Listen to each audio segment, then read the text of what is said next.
Primeiro eu gostaria de parabenizar pela palestra. Obrigada. Eu tive agora mesmo aí moderando uma outra palestra onde a gente estava falando muito de assunto técnico.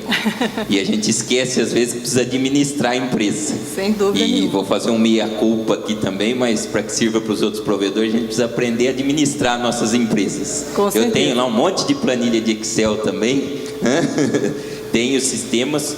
E eu acho que se a gente conseguir absorver uma pequena parte da sua palestra e trazer para as nossas empresas, já vai ser excelente, porque é o que acontece e nós precisamos ter essa gestão da empresa. E os provedores, não sei se a senhora conhece essa realidade, mas a gente vem muito da área técnica. A grande maioria dos donos de provedores são técnicos. Assim como hoje eu já tenho técnicos que sabem muito mais do que eu de alguns equipamentos, porque a gente já não consegue mais fazer assim depois que vai crescendo. Mas no começo é a gente mesmo que até sobe na torre, instala e etc. E a gente tem essa dificuldade administrativa, depois tem que ir fazer faculdade, MBA, etc, para aprender isso, né? Felizmente a gente estamos tendo essa oportunidade.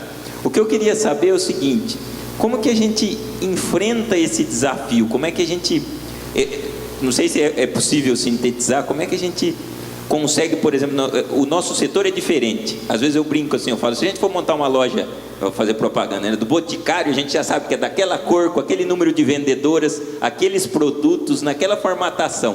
O provedor, ele tem um formato, mas ele muda de uma região para outra, ele tem realidades diferentes, ele tem tecnologias diferentes, a gente não tem um molde pronto.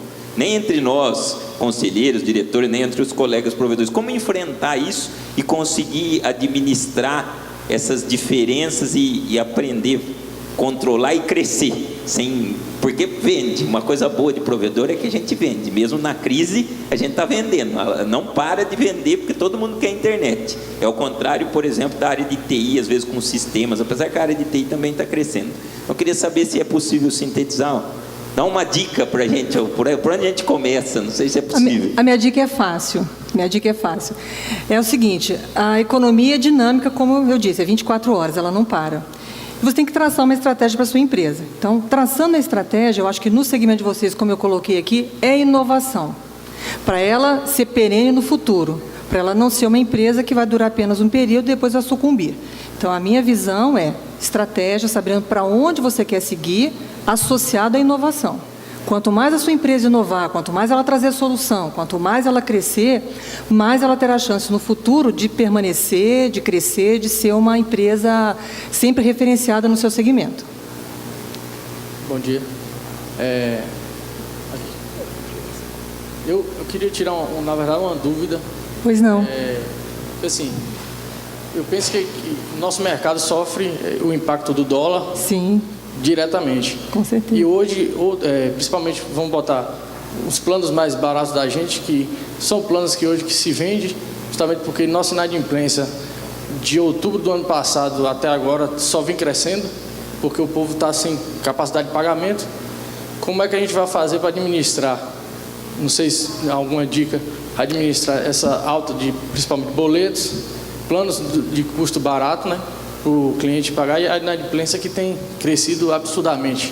Não, com certeza, você vai focar no seu fluxo de caixa.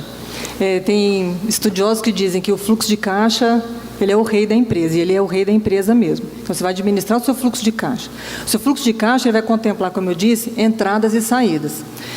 Nas entradas que você coloca, certamente são os contratos que você tem, os clientes que você tem. Se você está tendo uma inadimplência, você vai olhar no passado, você vai ver historicamente, puxa, essa inadimplência vem crescendo, era 3%, agora está 5%, está 6%. Então, no seu fluxo, essa receita tem que ser ajustada.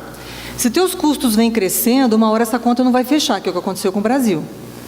Está acontecendo no Brasil exatamente isso. A arrecadação caindo em função da baixa atividade econômica e os gastos do governo exorbitantes. Então, se você não monitorar isso, o que vai acontecer? Você vai chegar numa situação de insolvência. Para evitar, você faz uma visão conservadora do seu fluxo de caixa, com receitas mais modestas, vis-à-vis a inadimplência que você está sofrendo. Veja onde você pode reduzir seus custos, se é viável, se é possível. E se essa conta não fechar, você vai ter que buscar alternativas de financiamento para equalizar a sua estrutura de capital. Quais são as estruturas de financiamento que você tem? bancos, algumas empresas como Finep, como BNDES, fundos internacionais, aí você tem que buscar uma fonte. Se essa fonte é difícil, é complicada, eu sugiro o dever de casa mais simples, ou seja, coloca as tuas receitas de modo mais conservador e ajusta fortemente os teus custos.